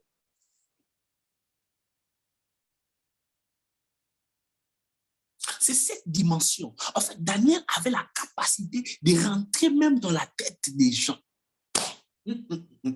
Ça, c'est quel prophétique. Et ici, il se retrouve, tout comme Joseph, dans une société qui était remplie de valeurs. Une société à l'époque développée. Vous connaissez vous-même Babylone de l'époque.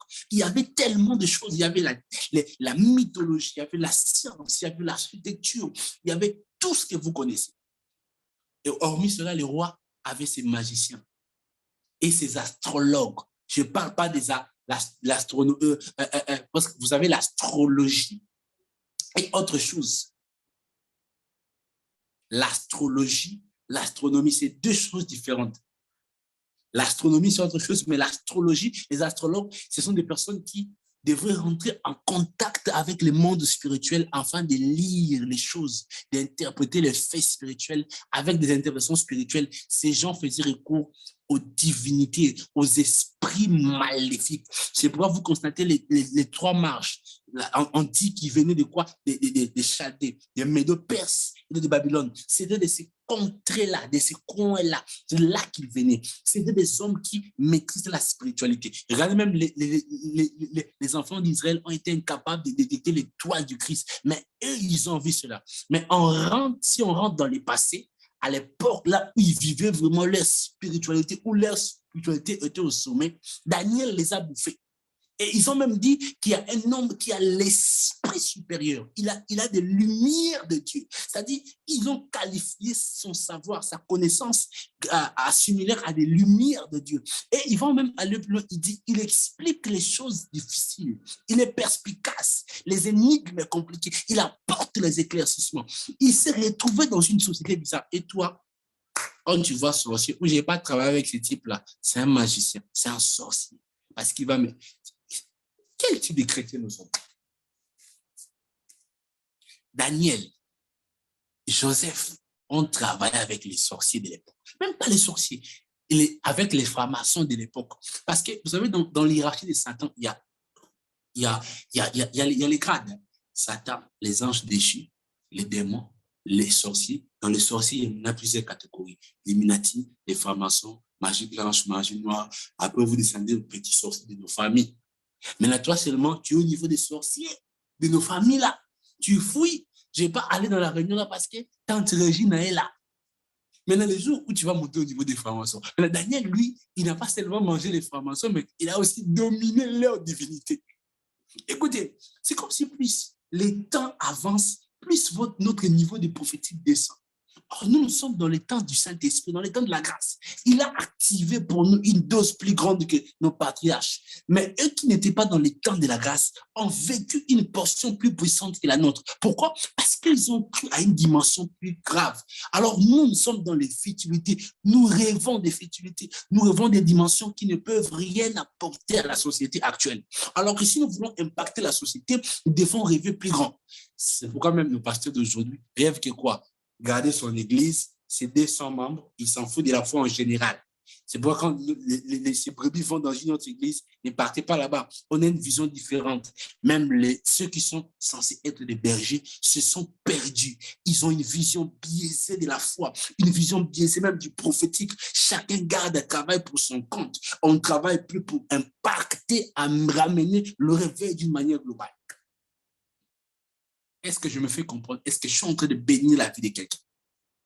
Et ici, dans le prophète, écoutez, la différence entre Daniel, la différence entre Daniel et Joseph, c'est que Joseph, lui, le jour où, c'est comme vous allez constater, Joseph a interprété, alors que Daniel n'a pas seulement interprété, mais a débloqué les rêves. C'est le niveau de la maturité.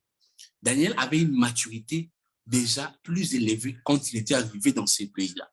Alors que Joseph est arrivé en Égypte, débattu, il a grandi en Égypte. Alors que Daniel, lui, il est déjà arrivé dans Babylone avec, en fait, un plan. C'est pourquoi il était le seul qui avait les plans des sorties. C'est pourquoi c'était le seul qui lui communiquait les messages sur son peuple. Écoutez, votre niveau de maturité dans le prophétique fera de vous une plateforme de révélation pour le ciel. C'est-à-dire, écoutez, lorsque Amen. Vous ne voulez pas grandir dans votre prophétique, vous vous faites passer aux yeux de Dieu lorsqu'il veut libérer des messages sur terre. Écoutez, il y a des messages dans le ciel qui sont bloqués parce qu'il n'y a pas de personnes qui ont mûri dans le prophétique. Et quand je parle, je ne dis pas seulement de notre génération, même de la génération de ceux qui sont venus avant nous. Beaucoup sont restés seulement en train de chercher à donner les noms. Tu as fait 40 ans dans le prophétique, papa. Au lieu de chercher une dimension plus grave, toi, tu cherches qu'à avoir la dimension des noms. Ça dit, certains se bloquent le ciel. Leurs ciels sont bloqués. Pourquoi? Parce que là-bas, ils ne peuvent pas libérer ce genre de message à un immature dans le prophétique.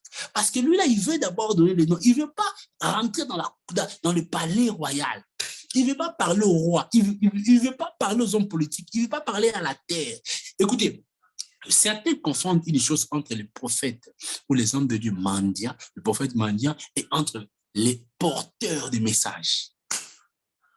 Il y a ceux qui sont mendiants. C'est-à-dire, quand ils vont chez le président, ils mendient. C'est-à-dire qu'ils déforment. C'est comme ceux qui prophétisaient à côté d'Akab. C'est différent. Il y a une catégorie. Et c'est cette catégorie que Dieu élève dans cette génération. Et c'est ce qui sera le thème de mon message le dimanche prochain, avant qu'on rentre dans l'exercice de ministère l'autre dimanche. Ça sera quoi? Ça sera le prophète du roi. Quelqu'un peut commander les prophètes du roi. Vous savez pourquoi je l'ai dit? Il y a une catégorie, comme Élisée. Et il peut venir, que tu sois roi ou pas, et ils vont annoncer l'ainsi parle l'Éternel. Ils vont annoncer l'ainsi tel qu'ils l'ont reçu.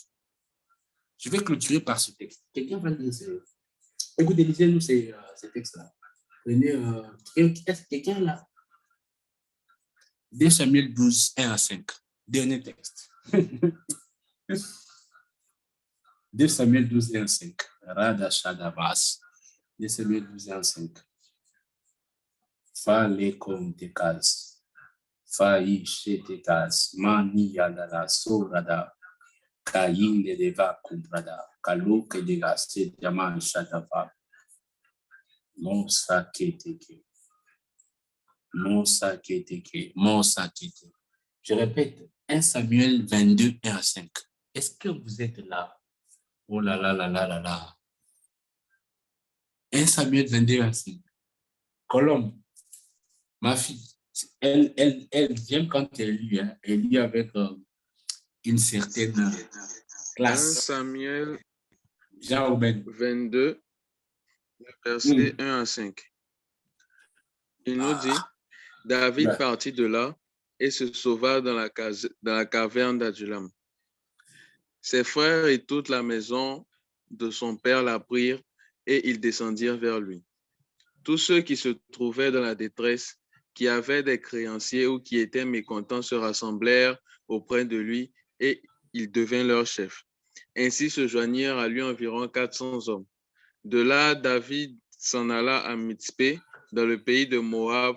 Il dit au roi de Moab, « Permets, je te prie, à mon père et à ma mère de se retirer chez vous jusqu'à ce que je sache ce que Dieu fera de moi. » Et il les conduisit devant le roi de Moab. Et ils demeurèrent avec lui tout le temps que David fut dans la forteresse. Le prophète Gad dit à David, « Ne reste pas dans la forteresse, va-t'en et entre dans le pays de Juda. » Et David s'en alla et parvint à la forêt de Hérith. D'accord. Je ne veux pas expliquer ça. Je vous fais lire ça pour les dimanches prochains. Comme ça, allez vous-même méditer, vous allez comprendre. Tu vas prendre ces derniers textes. C'est ça la continuité de notre message avant qu'on clôture dans les deux enseignements d'introduction pour rentrer dans la session. 2 Samuel maintenant, 24, 11. 24, 11, c'est ce qu'on va prendre. On va manger 2 Samuel 24, 11. D'accord. 2 Samuel 24, 11.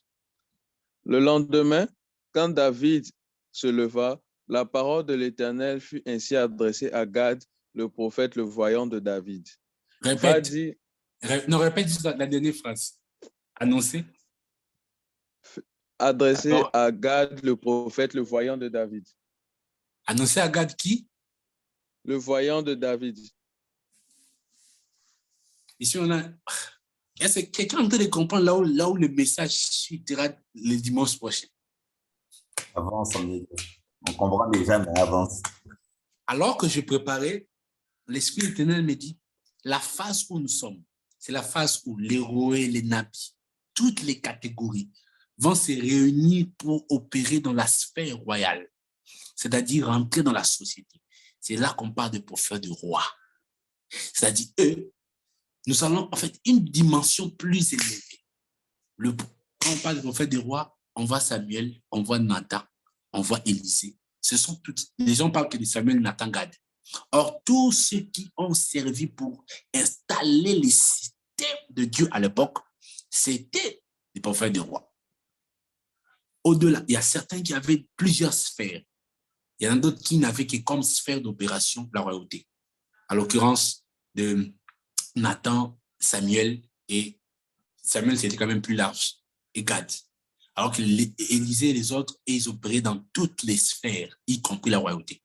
En fait, mais la saison où nous sommes, vous allez constater que nous sommes dans une saison où le monde, l'Église aujourd'hui n'a plus besoin de prophètes. Quand je dis n'a plus besoin, c'est-à-dire ceux qui vont se démarquer ne sont pas ceux qui vont passer leur temps à dire pour les Kassongo, pour les dieux merci pour les gens, mais ceux qui vont prophétiser sur les nations, sur les instances, sur les autorités, et ceux qui auront la capacité de décréter pour changer les sorts d'une nation. C'est-à-dire, l'heure où nous rentrons, c'est l'heure du prophétique mature.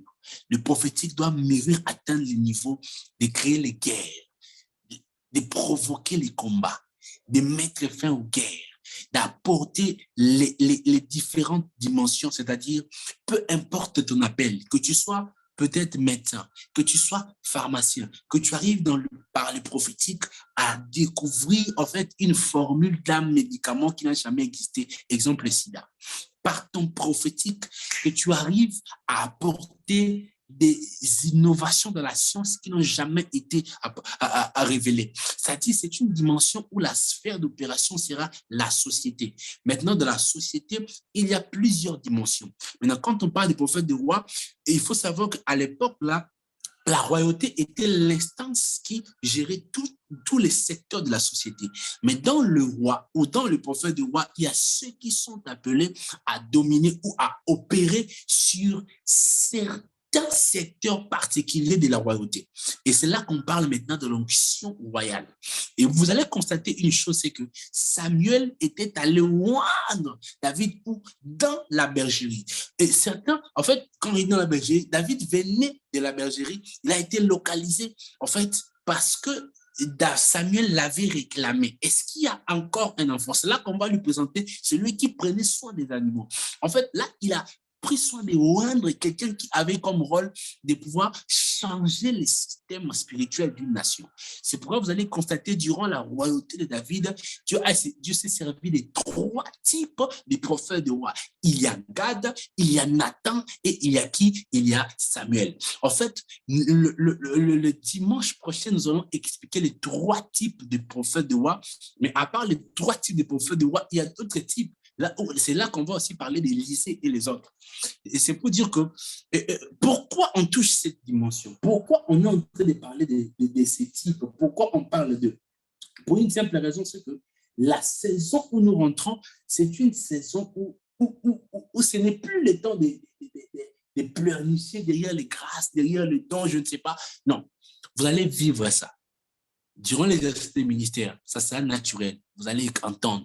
Vous allez prophétiser. Écoute, même constatez une chose, même dans la technologie, ceux qui sont dans la technologie, ceux qui essaient un peu d'apporter quelque chose dans la technologie, vous constatez que la plupart de ces gens-là, vous trouvez sur 100%, 90 ne sont pas des chrétiens. Posons-nous la question. Maintenant, nous les chrétiens là, on n'a pas cerveau. En fait, le problème, c'est que certains, quand ils viennent dans les églises, ils décident d'enlever leur cerveau. C'est comme si quand tu es intelligent, mais quand tu deviens, c'est comme si tu deviens bête. Tu ne réfléchis plus comme il faut. Et certains, il y a des églises qui ont détruit des dons. Il y a certains qui ont détruit leur grâce en restant dans les églises matin, midi, soir. C'est peut-être après 50 ans qu'ils se rendent compte et ils passent tout son temps à tourner à l'église dans des permanences, aller manger chez les sœurs, faire les ministères. Or, tous ces temps-là, ils devaient le consacrer peut-être à prier et à travailler pour être utile dans la société parce qu'il y a un travail de recyclage qui est en train de se faire. Le prophétique face aux défis de notre génération.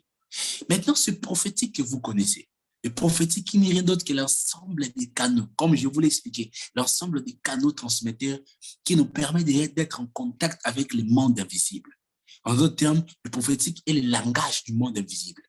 Et le monde invisible est le seul monde qui permet à ceux qui les côtoient d'être dominants dans le monde physique.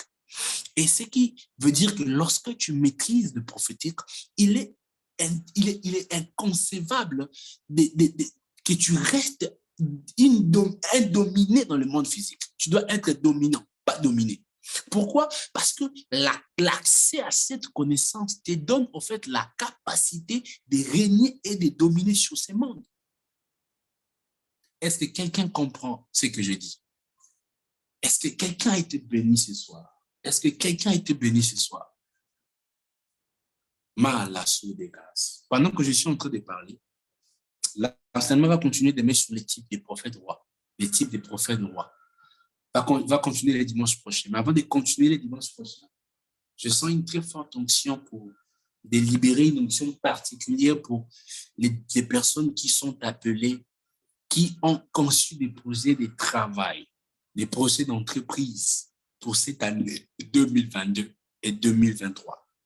Ces 2 années, et il y a un message qui sort dans mon esprit. Là, sous les gavas, c'est le Nema Shaïn, Has, Kledos Ketepai, Dadazus, Falin te Kayou de Gash, Maruza la Kamakin te Kedeka, Losu Gedeva Shaïn te Kayi Senimai.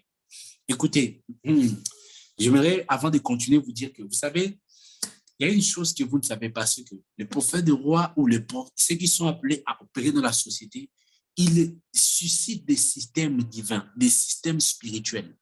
Ces systèmes vont gérer l'atmosphère, en fait, des terres sur lesquelles ils sont. Écoutez, tant que tu ne libères pas ton onction à créer des systèmes, des ondes, des atmosphères spirituelles, tu seras en fait, justement, en fait, un dominé, tu seras juste un esclave de la mauvaise atmosphère qui règne dans ton environnement. C'est pourquoi l'un des avantages spirituels de rentrer dans cette dimension prophétique, c'est qu'il te donne la domination sur ton territoire.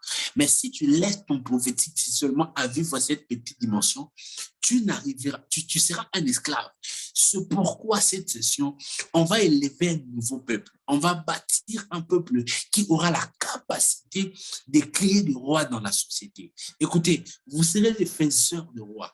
Vous serez des faiseurs de reines.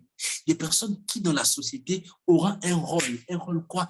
D'élever l'étendard du nom de notre Créateur, de notre Christ Seigneur. C'est pourquoi, pendant que je parle, je sens dans mon esprit qu'il y a des gens qui sont connectés ici, qui durant ces temps d'enseignement étaient, je ne dis pas avant, pendant que j'enseignais, certains ont commencé en fait à se poser des questions sur leur projet, à se poser des questions sur leur ministère, à se poser des questions sur leur vie, sur ce qu'ils sont censés accomplir par rapport à la mission qu'ils ont. Et beaucoup se sont dit que cette année, c'est cette saison qui commence, je ferai partie de ceux qui vont se démarquer, de ceux qui vont se servir du prophétique pour apporter un équilibre sociétal. Vous êtes là certainement. Tout ce que je vais faire, je ne vous demande pas de vous montrer, mais je libère une grâce particulière sur vous. Je déclare et je décrète que cette grâce rentre dans vos vies et vous apporte tout ce que vous demandez, tout ce que vous avez demandé pendant ce temps d'enseignement. L'autorité spirituelle, la connaissance qu'il faut, l'onction qu'il faut, que cette grâce et cette onction soient débloquées. Maso devas, shakamadianas, meratakayata, lekumene shakaru fasine mahai, klento gazi de vakarush, main de kais, la cumbre de kaya asamayash, kleus ke device. Écoutez.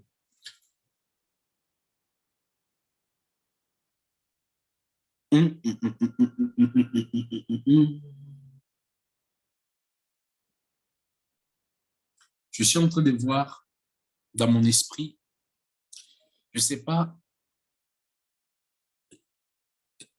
un oiseau. Ce n'est pas un aigle. Ne pense pas que c'est un aigle. Je vois un oiseau et cet oiseau-là, je ne sais pas, c'est un oiseau, il n'est ni aigle ni pigeon, mais ça, des oiseaux, en fait, oiseaux normaux, les petits là. Je ne sais pas si vous comprenez ce que je veux dire. Donc, quand vous voyez même TikTok, comment dire? L'hirondelle. L'hirondelle, exactement. Je vois. Et cet oiseau-là avait une petite feuille dans sa bouche.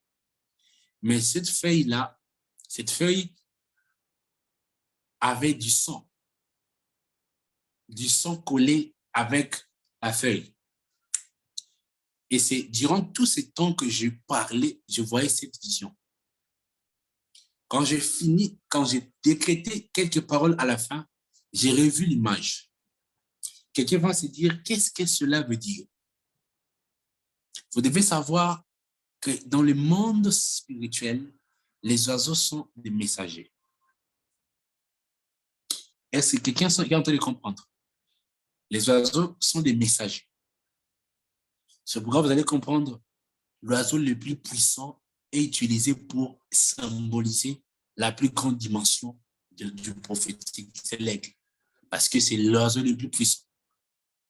En fait, en général, tous les oiseaux symbolisent en fait le message. En fonction des catégories, on voit les bons tout comme les mauvais.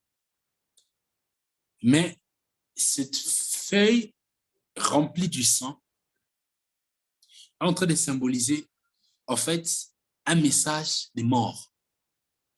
Des morts, pourquoi des morts? La saison où nous sommes rentrés, il y a un puissant esprit de mort qui est en train de réclamer le sacrifice vivant et le sacrifice spirituel.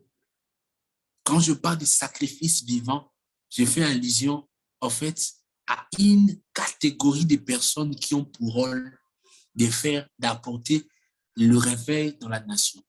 Et par là, je suis en train de voir la mort de plusieurs chrétiens. Parlant de plusieurs chrétiens, je vois même la mort des hommes de Dieu. Certains vont connaître des morts, la plupart connaîtront des morts spirituelles. Des morts spirituelles parce que l'Église est sur une phase, que ce soit l'Église de la francophonie, l'Église anglophone, il y a eu le feu étranger.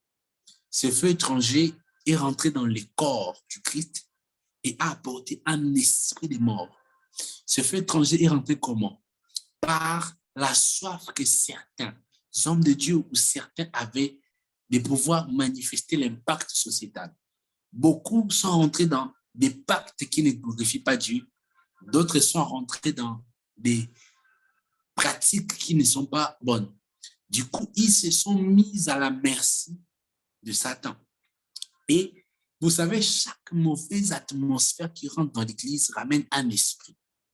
Mais sauf que cet esprit qui est rentré est l'esprit le plus fort, le plus puissant. C'est la raison pour laquelle vous allez voir même dans 1 Corinthiens 15, on dit qu'il a vaincu le dernier ennemi de l'homme qui est quoi? La mort. Cet esprit de mort est en train de tuer la vie, les réveils que l'Église avait connus les années précédentes. Et c'est pourquoi vous constatez, cette période, il y a trop de scandales qui sont en train de se suivre. Il y a trop d'erreurs, trop de chutes qui sont en train de se connaître. En fait, ces choses que nous sommes en train de voir ne sont que le résultat. Les résultats de ça fait longtemps que cet esprit était rentré dans le corps du Christ. Et ces choses sont que le résultat, machou dévasse, le résultat de la durée que cet esprit a eu à, disons, connaître dans le corps du Christ. Et pour, en fait, combattre cet esprit, ainsi me parle l'Éternel.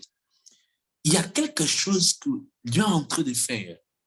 C'est qu'il est en train de créer une nouvelle génération de la même manière que le diable a compris qu'il faut opérer en touchant le ministère, leur sanctification, leur réputation.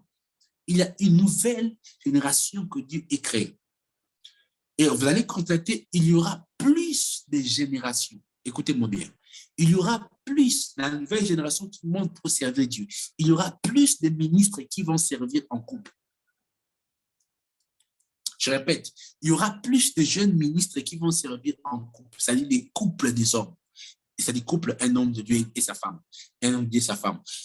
Pourquoi? Parce que Dieu a compris que plusieurs ministères ont connu des chutes parce que l'homme seul s'est tenu.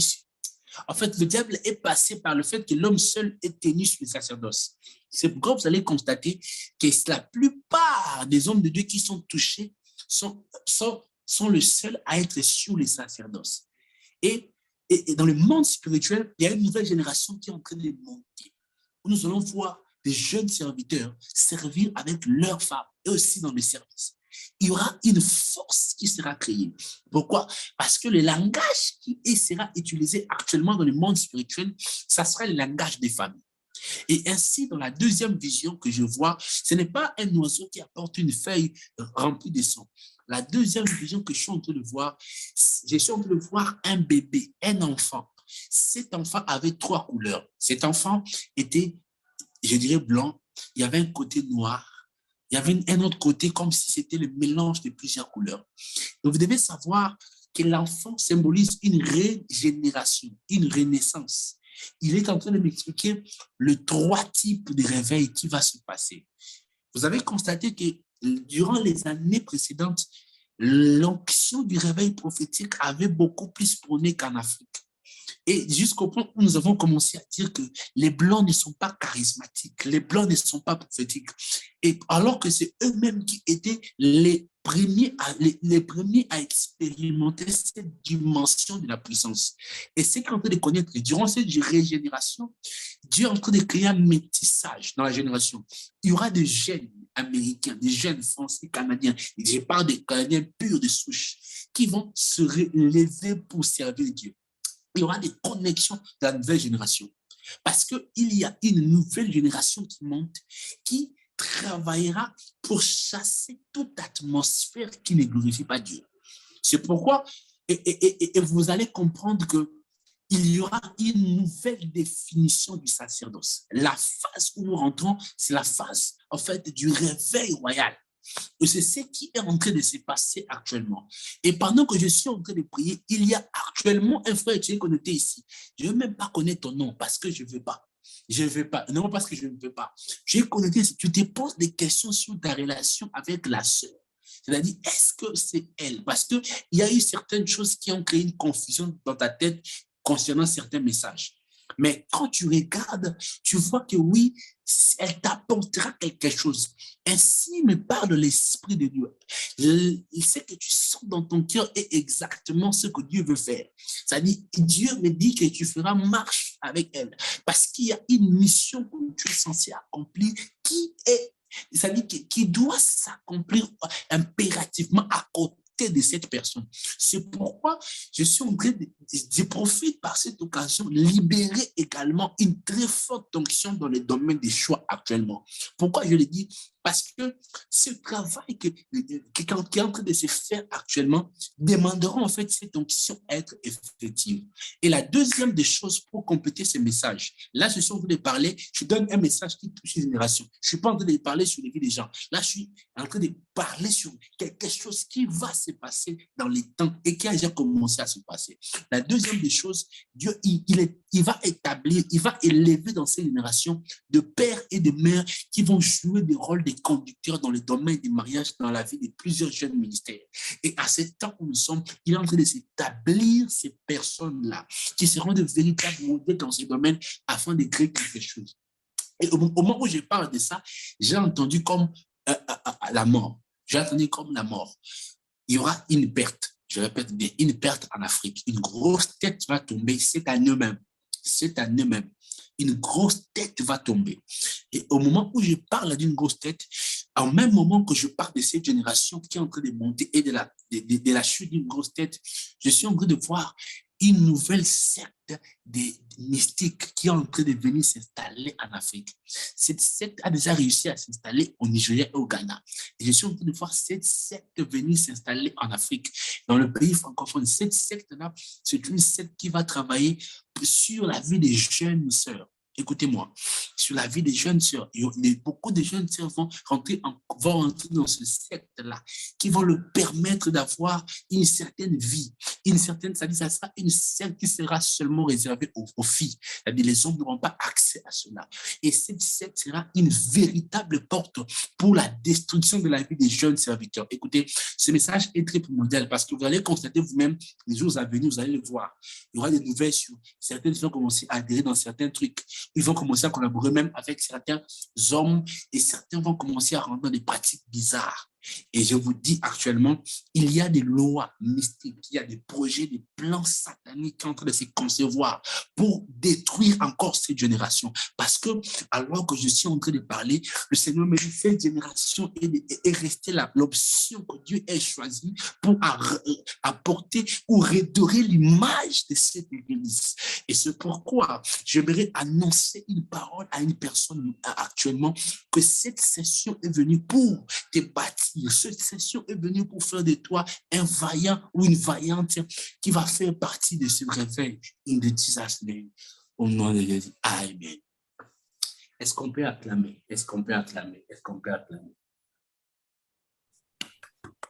Est-ce qu'on peut acclamer?